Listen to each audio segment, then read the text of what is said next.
Akire kona Iya sotiole Ejina sa ome no mo Iya sotiole Omona oh Prince Iya sotiole baba me ni ka swalunu o Yawe gigaru no so Ena ikpalo ke ma o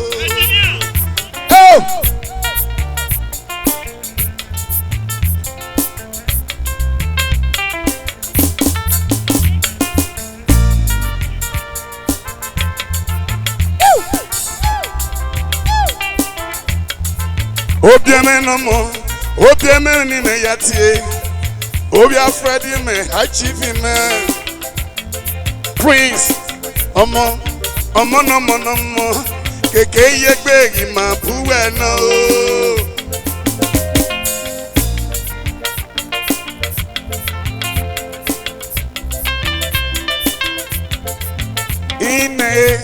Ine mega kon.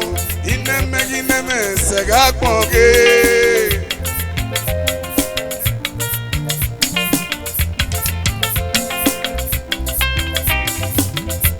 Ejina Friday oh Imonomo Imapena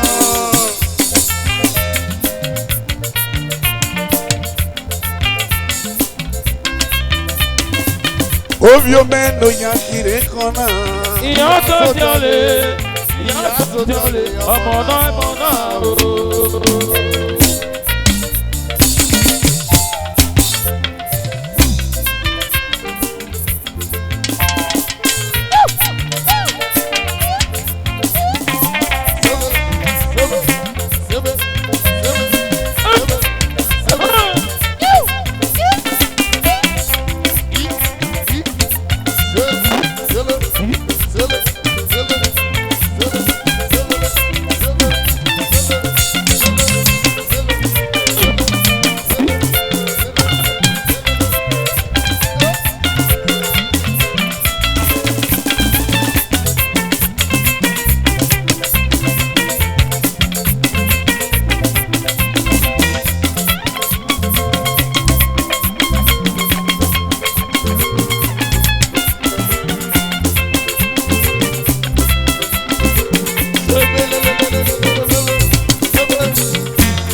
Osa home no mo, osa home ni tie. Obi akpokta no mo. Obi ome ni me tie o. Osa hono mo. Engineer no, osa hono mo, ima buwe no. Wegi lwese no nese ye. Osa hon, ima buwe no. Ineme no mo, yomo no mo. Keke yekbe, tu, omo nagwa biale. Agwa ndokwa mo, agwa ndokwa igo, agwa ndokwa ija no morewe o.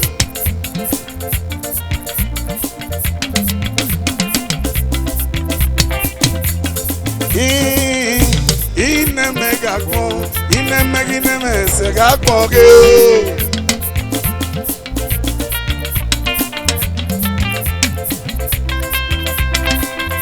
Moki no fine, imama like am.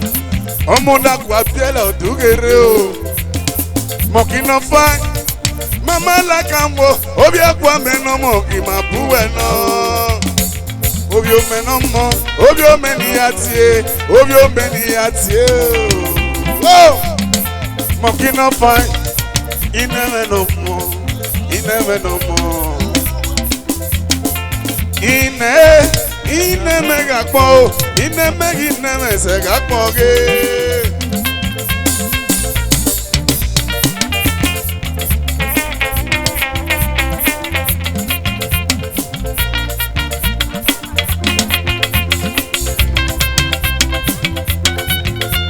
Monkey no fine, mama like a mo.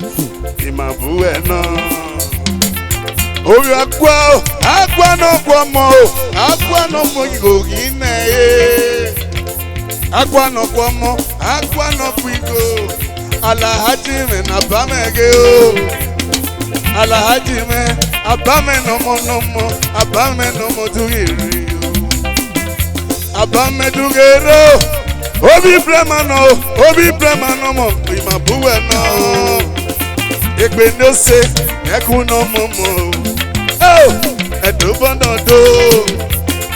Ọmọ elolo daguge. Alahajime do. Ekwini no mo, go vitrowe. Madog ekwini me, go vitrowe Imabuena. Ọmọ na ko tele, ọmọ na ko jolu ọmọ. Oh, ìwà kwini do. Ekwini me o, ekwini no mo, dugere. Ope Friday, Friday me no mo. Yo, Imabuena. Osahon aluminium, osahon same, osahon me Imabuena o. Ope Friday, aluminium no mo. Ekwini ni ọmọ no suwege. Super ilega.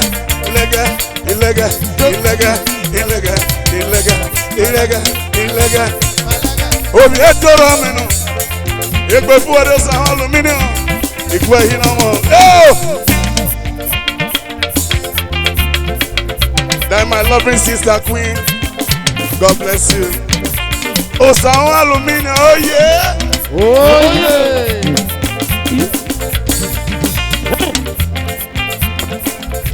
Yeah. Osahon aluminium. Oh! Obi o medugere o. Osahon sambe no mo. Otutu. Osahon no mo yo. Mother Queen, God bless you. Osahon aluminium.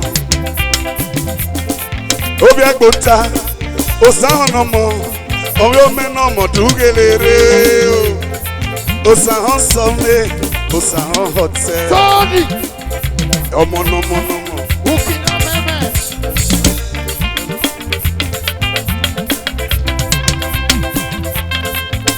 Ukina meme Tony.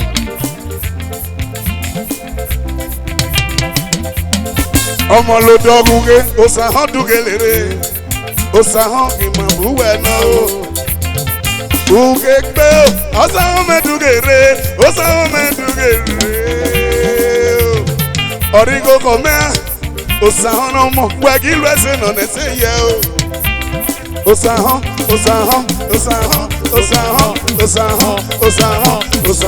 Now you the rain. Oh! Osahon aluminium. Oh, you man no yakire kona o. Ìyá sotole, ọmọ náà mọ̀ náà o. Why? That Osahon one. Oh, you man no yakire kona. Igongon we miele. Osahon aluminium.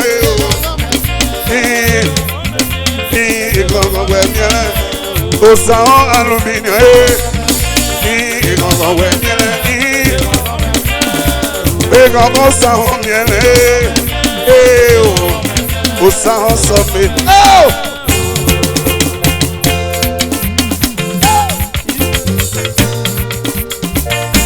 Popopogo. Osiladore. Ikeke yepe no mo. Erebi umele mo egbe ezo. Gero. Erebi umele mo egbe ezo. Aluminium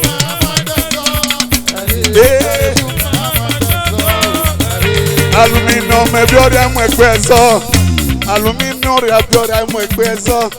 Wàgbẹ́ gbígbé wẹ̀ náà lè gbé o. Wàgbẹ́ sí lọ́lọ́ wẹ̀ náà lè so. Wàgbẹ́ sí lọ́lọ́ wẹ̀ gbọ́ lè gbé o. Ẹ̀rì tún mẹ́lẹ́ mọ́ ẹgbẹ́ zọ. Gẹ̀rẹ́.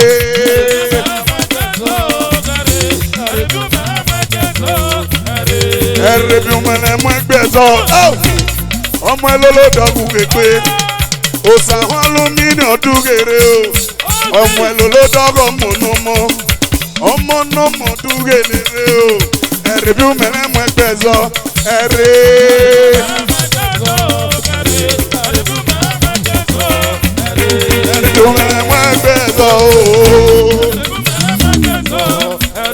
Òsàwọn alumíníọ̀mù ẹ̀dọ́bí ọmọ ẹ̀rẹ̀dùnmẹ̀rẹ̀ mú ẹgbẹ́ ẹ̀zọ́ ìsìlàdó kékeré yẹgbẹ́rẹ́ náà mọ̀ gé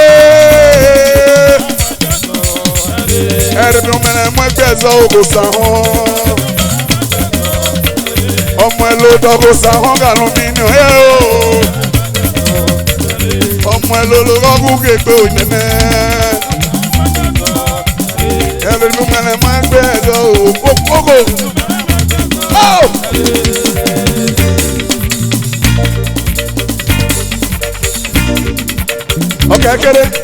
Ọkẹ́ kéré ni máa dẹ̀sẹ̀ bọ̀. Ni máa dẹ̀sẹ̀ bọ̀. Iye. Eyín ọ̀kẹ́ náà mọ̀.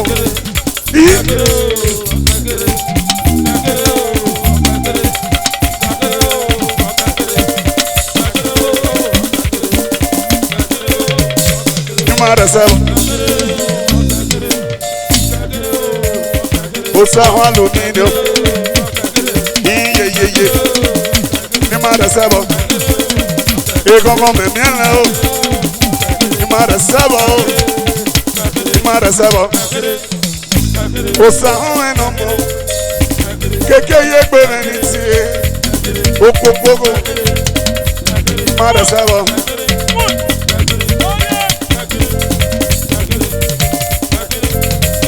Òsàwọn alumíníọ̀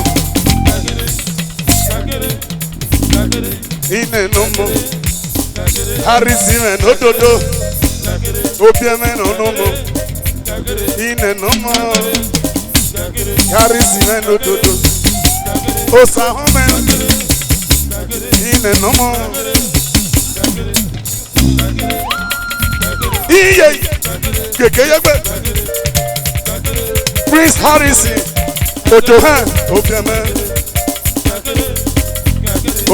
na iye, obiame otiki gbeni, eu baba, Harrison na ọmọ ẹlògúnge, Harrison náà fò, kékeré gbè lórí òun ẹ̀, ní má rẹ̀ sẹ́bọ̀, ní má rẹ̀ sẹ́bọ̀, ní má rẹ̀ sẹ́bọ̀, ní má rẹ̀ sẹ́bọ̀. Ni ma recebo, ni ma recebo. Ah!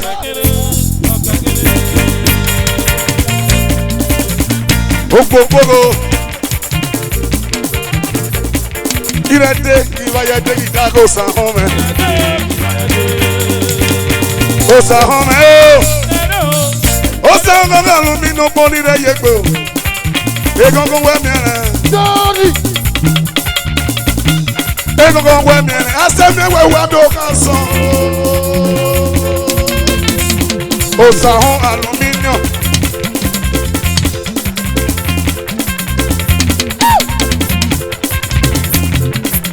Asẹ́mi gíga mi ò ká sọ, bẹ́ẹ̀ni mi gẹ́gbẹ́ mẹ́. Òsàwọn ẹ̀ o. Ekú ni wẹ́, omi ìtòwé mẹ́. Ọmọ náà kò bíẹ̀lẹ̀, ọmọ náà kò jọ́ lu wọn mọ́. Bẹ́sì Lagos.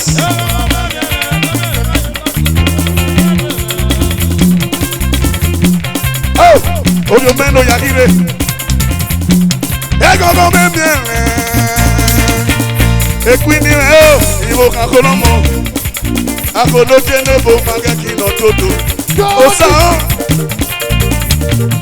Egogo memi ere. Aseme wuwa mi o kan so sa o.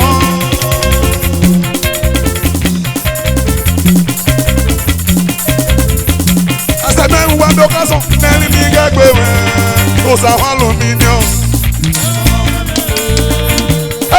Ekwini me no mo.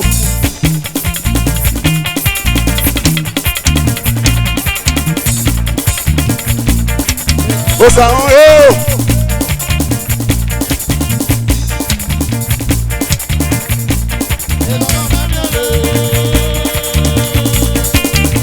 Equini dodo. Akone kinodo.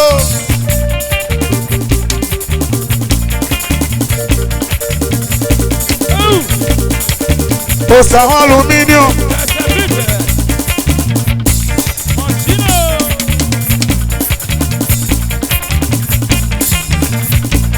Ego menene asemegi gambe okasa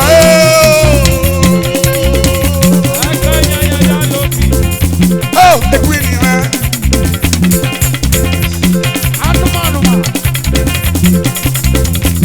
asemegi gambe okasa neli mi gagbe me akono gbomo osa ome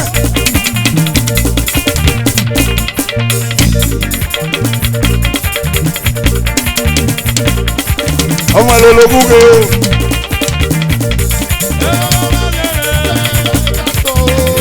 oye ekwini nomo oyoyo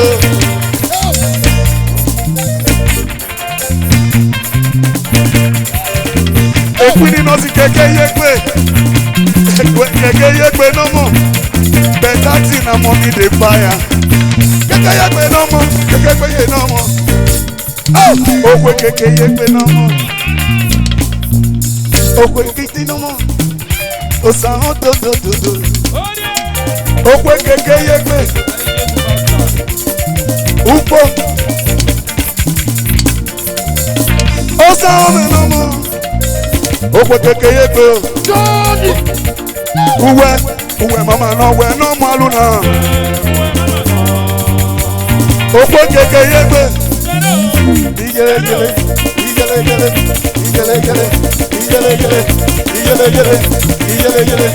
Ekwini no mo upo ni ra yegbe. Ako. Iyagore o. Iyago mege. Ako me o. Ako no piyago. Ako me no piyago. Yago re o. Ine no mo. Ine me no tutu. Ọmọ lolo dagun ge o. Yago re o. Iyago mege. Friday momo o. Okokoro. Iyele. Se. Oh!